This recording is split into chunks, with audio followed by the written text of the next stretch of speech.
Imagine this.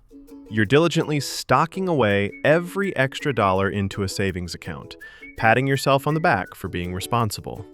But what if that very act is keeping you chained to financial mediocrity? What if saving money is actually making you poorer? So poor, when you go to KFC, you gotta lick other people's fingers. Welcome back to the channel, and today we're diving into a financial paradox that's been hiding in plain sight. The big question: is hoarding cash in a bank account secretly keeping you poor? We'll unpack the evidence, expose the hidden secrets, and deliver a verdict that might just flip your money mindset upside down. Stick around, because by the end, you'll have a clear action plan to break free. First off, let's set the stage with the conventional wisdom we've all heard. You know the drill. Spend less than you earn. Build an emergency fund. Save for retirement. It's like your mom telling you to eat your broccoli and go to bed early. It's the tale of every finance guru, from Dave Ramsey to your well-meaning aunt at Thanksgiving. And hey, it's not entirely wrong. Having some cash on hand beats being buried in debt. But here's the twist. In today's economy, pure saving alone will keep you poor. So poor that the Nigerian scammers will actually wire you money.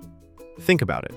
You stash $10,000 in a high-yield savings account at, say, 4% interest. Sounds solid, right? But with inflation been averaging around 3% over the last couple years, your safe money is barely keeping up, or worse, losing value. That's the question we will be answering. Why does saving feel safe but deliver poverty-level results? To prove this, we will examine the past, how saving worked in a different era, dissect the present, and project the future when you keep saving versus investing. We'll stack evidence from economics, history, and real-world examples. No fluff, just facts with a side of wake-up calls, because if the banking system is going to screw you this hard, you should ask to be wined and dined first. Let's start in the past. Back in the 1970s and 80s, savings accounts paid double-digit interest rates, up to 15% during the Volcker era when the Fed hiked rates to combat inflation. Your cash grew faster than prices rose. But fast forward to now. The average savings rate is now around 0.5% for most accounts. But what about inflation? Here's a concrete example. In 1980, $10,000 could buy you a decent used car, like a Ford Mustang. Adjusted for inflation, that same $10,000 today buys, well, maybe a beat-up scooter or a single ticket to see Taylor Swift. That's if you're willing to sit in the parking lot.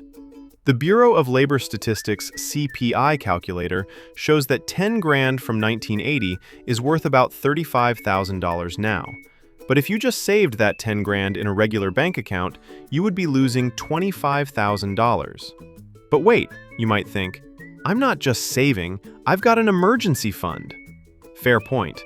It is a good idea to have 3 to 6 months of expenses saved. But beyond that, it's dead weight because opportunity cost kicks in. Instead of earning 1%, you could invest in the stock market, where the S&P 500 has averaged 10% annual returns since 1926. Picture this. Two twins, Alex and Jordan, each start with $10,000 at 25. Alex saves religiously in a bank account at 2%. Jordan invests in a broad index fund and gets a 7% real return. By age 65, Alex has about $22,000. And Jordan? Over $140,000. That's compound interest working for you, not against you. Jordan can use that 140 grand as a down payment towards another investment property, while Alex can use his 22 grand to buy a shed on the side of the road, because that's what 22 grand will get you in 40 years. Now, here's the thing.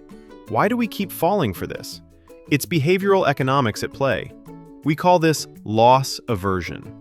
Loss aversion states that we're twice as afraid of losing money as we are excited about making more. Saving feels safe because it's tangible. No market crashes wiping out your balance overnight. But that fear keeps you in poverty. We see this in data from the Federal Reserve's Survey of Consumer Finances. The bottom 50% of Americans hold most of their wealth in cash or checking accounts.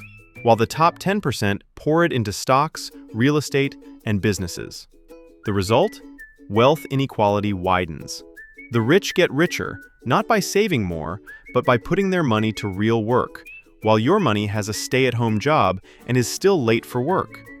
If this video has got you having mixed feelings towards your little piggy bank, and let's be real, who really wants to end up licking fingers at KFC? Am I right? Then smash that like button to compound the good vibes, and subscribe. Now back to the show. Let's address the elephant in the room. What about recessions? Isn't cash king during downturns? Sure, liquidity matters, but even then, savers lose. During the 2008 crash, cash holders watched inflation nibble away their buying power, while investors, who held through, recovered and then some. The S&P dropped 50%, but rebounded 400% in the following decade. Here's a framework to make this crystal clear: the wealth multiplier rule. It boils down to 3 pillars: inflation erosion, opportunity cost, and mindset stagnation.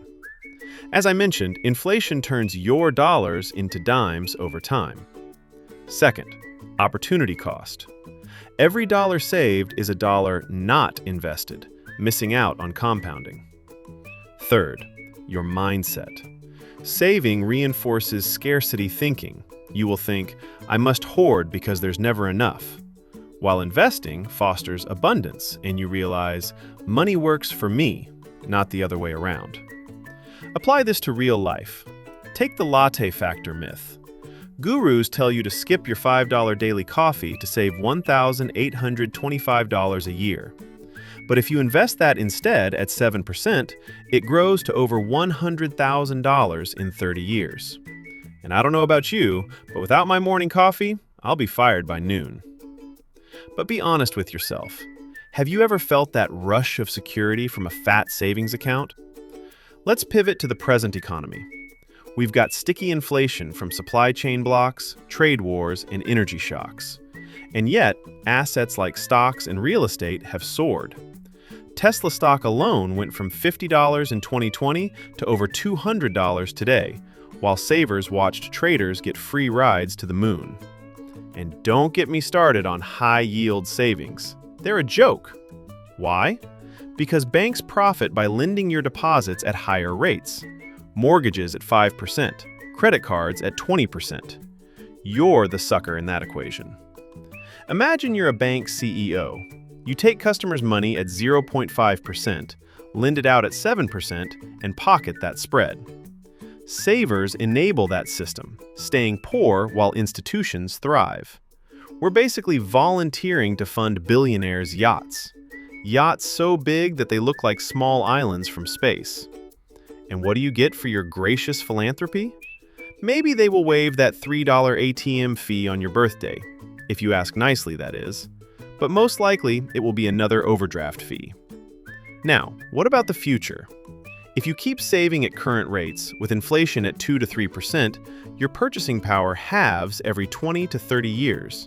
Scary, right? Absolutely. But flip it. Invest wisely, and it can compound to the moon. Evidence stacks up from longevity studies, too. People living longer need portfolios that grow, not stagnate. And Social Security? It's projected to cover only 75% of benefits by 2035. Relying on savings alone? You're playing poverty roulette. Here's where it gets wild. Taxes favor investors, not savers. Capital gains rates top out at 20%, while ordinary income, which includes interest that you earn, hits 37%. So how much tax do you really want to pay? 20% or 37%? But what if you're risk-averse? Too scared to dive into the deep end? Then start small.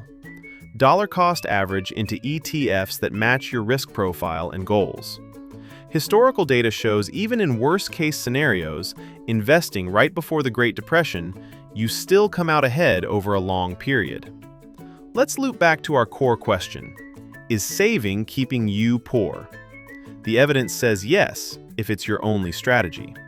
The hypothesis holds. Traditional saving preserves the status quo, but it doesn't elevate it. So, the verdict. Stop hoarding cash beyond essentials. Invest the rest. Shift from saver to builder. What does this mean for you? Audit your accounts today. Move excess savings to low-cost index funds. Take some risks and educate yourself. Remember, we're in this together. Wealth isn't about luck, it's about deploying money smarter. Don't be the guy to fund the next billionaire's yacht. If this flipped your perspective, hit that like button. It tells the algorithm to spread the truth. Subscribe for more. Thanks for watching. Stay wealthy.